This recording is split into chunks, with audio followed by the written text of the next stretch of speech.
हमारे मित्र एक साथ जीवन शुरू करने के साथ साथ अभी तक चलने वाले वासुदेव बाबू,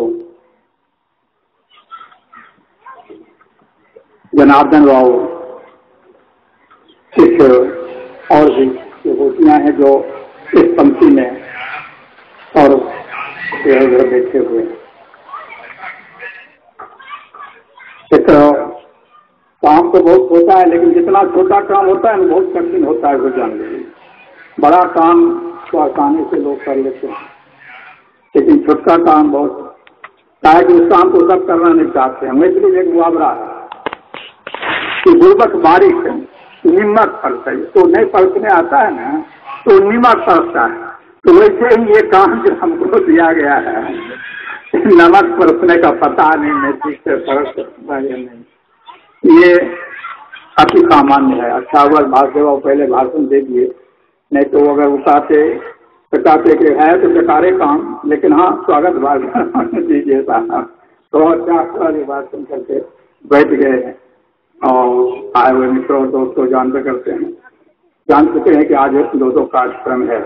एक तो बाबा साहेब भीमराव अम्बेडकर की जयंती का दिन है, और मैंने इस दिन को सुना कि इस दिन एक पाठ्यपुस्तक वितरण, क्योंकि अब तो दिक्कत हो रही है पाठ्यपुस्तक वितरण में, परीक्षा के समाप्ति के बाद ही यह सब ताप जो है ना लोगों को परेशान करने लगता है। बच्चे लोग खेल नहीं सकते, धूप नहीं सकते, निकल नहीं सकते हैं। इसलिए मास पाठ्यपुस्तक वितरण का जो कार्यक्रम है छोटा सा, वो संपन्न हो जाएगा और इसके बाद आप लोग विदा लेंगे। मित्रों दोस्तों, मैं स्वागत करूं, क्या स्वागत करूं और किनका स्वागत करूं, कैसे स्वागत करूं, ये सारी बातें अगर सोचते रहता शायद आप लोगों को नहीं बुला पाता। ताकि स्वागत काम बहुत कठिन है, स्वागत करते करते थक जाइए, कुछ न कुछ कमी रही जाएगी।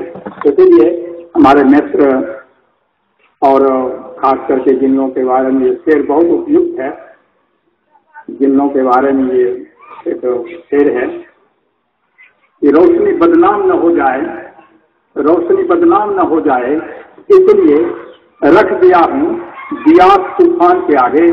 आज तूफान के आगे जो दीप लेके खड़ा है, टिमटिमाती हुई, कभी प्रज्वलित होती हुई, कभी गुस्से में, कभी प्रेम में, जो दीप के रूप में जल रहे हैं, जल के कुछ कह रहे हैं, सुनने वाले कम हों, लेकिन याद तो ये रहेगी कि इन लोगों ने कभी ईमान, नेकनियती, सच्चाई, जनतंत्र, लोकतंत्र, प्रजातंत्र की जीत से जला के तो रखा। इसलिए मैं ये छोटा सा फंक्शन करके बहुत आह्लादित हूँ।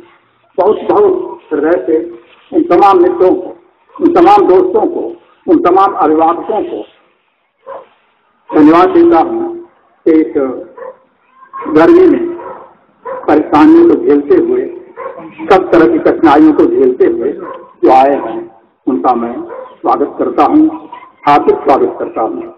और इसी के साथ एक ये अध्याय जो है स्वागत का बहुत संक्षेप में समाप्त कर।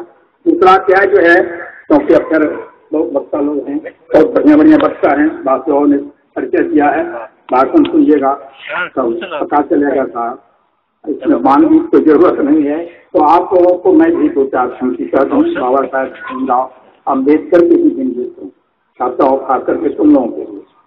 विद्यालयों में कार्यक्रम है, स्पष्ट सरकारी आदेश है और एकदम व्यवहार कुशल आदेश है।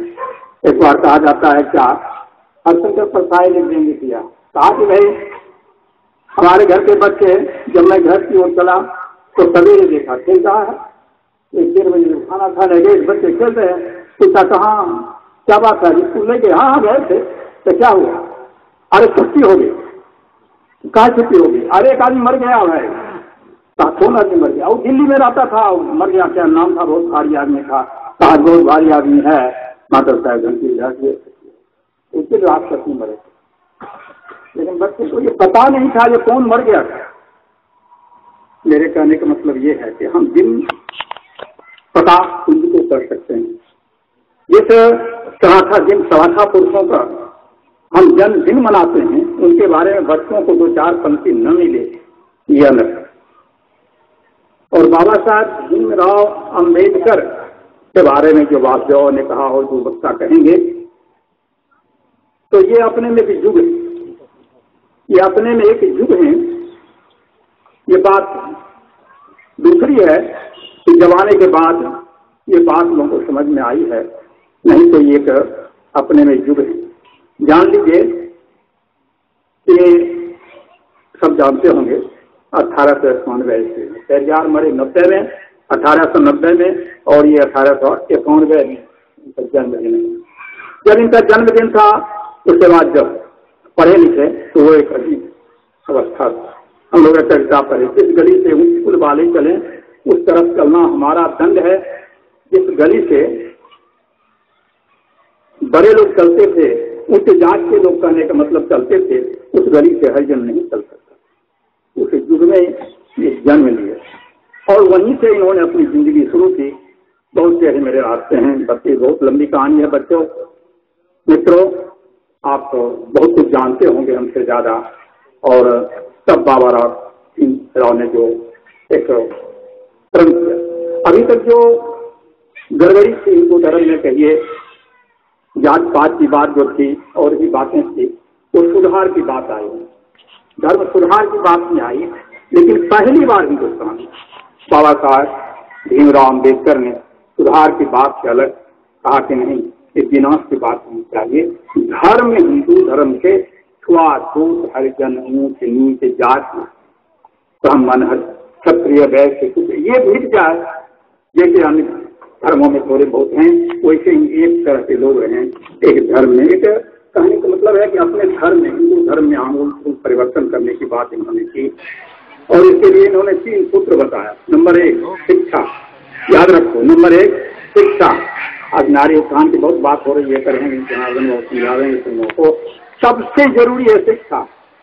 बाबा साहब भीमराव अम्बेडकर ने कहा, क्योंकि इनके जो और भी कार्य है उस कार्य में सबसे प्रमुखता है शिक्षा। चाहे नारी सुधार की बात किया, नारियों के बारे में बात किया, हरिजनों के बारे में बात किया, जात के विरोध में बात किया, जहां कहीं भी है शिक्षा की प्रधानता है। कहीं की बिना शिक्षित हुए कोई भी समाज के जो की जरूरियां हैं, समाज में जो गड़बड़ी है, उसका खड़ा नहीं हो सकता। इसलिए नंबर 1 शिक्षा का, केवल शिक्षा से नहीं होगा। संगठन कीजिए, कुछ मूलभूत सिद्धांतों के लिए संगठन कीजिए। जब तक संगठन नहीं बनेगा, केवल शिक्षित होकर क्या करेंगे। एक अभी हमारे विद्वान लोग हैं, शिक्षक हैं, शिक्षित हैं, लेकिन संगठन के अभाव में बहुत सारी कठिनाइयां हो रही है। उन्होंने दूसरी बात कही शिक्षक, और तीसरी बात याद रख बच्चों, तीसरी बात याद रख, तुम सब कुछ करोगे, लेकिन उन्होंने कहा तीसरी चीज है संघर्ष। सब कुछ है, लेकिन अगर संघर्ष नहीं करोगे, अगर उसके लिए लड़ोगे नहीं, उसके लिए भिड़ोगे नहीं, उसे जिंदगी और मौत की लड़ाई नहीं समझोगे, तो कोई भी लड़ाई कोई नहीं जीत सकते।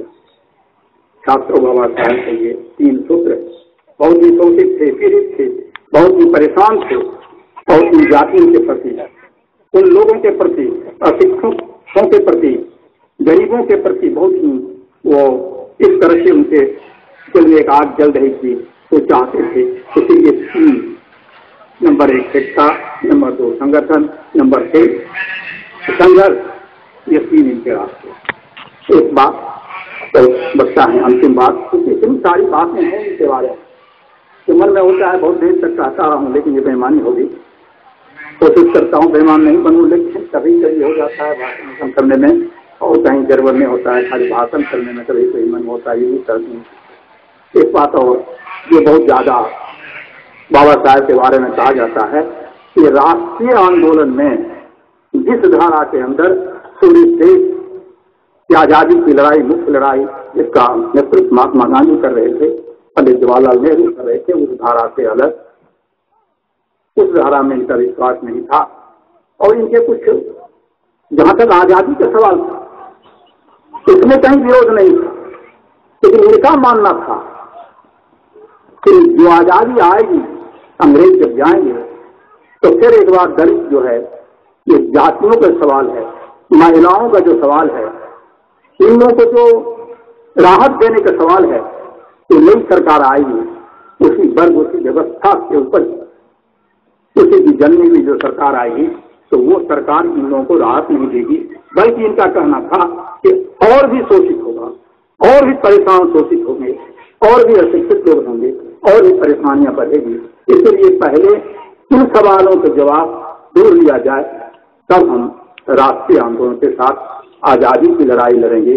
नहीं तो आजादी तो हम चाहते हैं, अपने देश की गुलामी की बात हम नहीं करते, आजादी की बात चाहते। इसलिए देखिएगा बाल गंगाधर तिलक हैं, उनका लड़का इनके साथ था पुणे में और उनके संगठन को चलाना बहुत लोगों को उन्होंने अपने साथ किया पूरे देश में।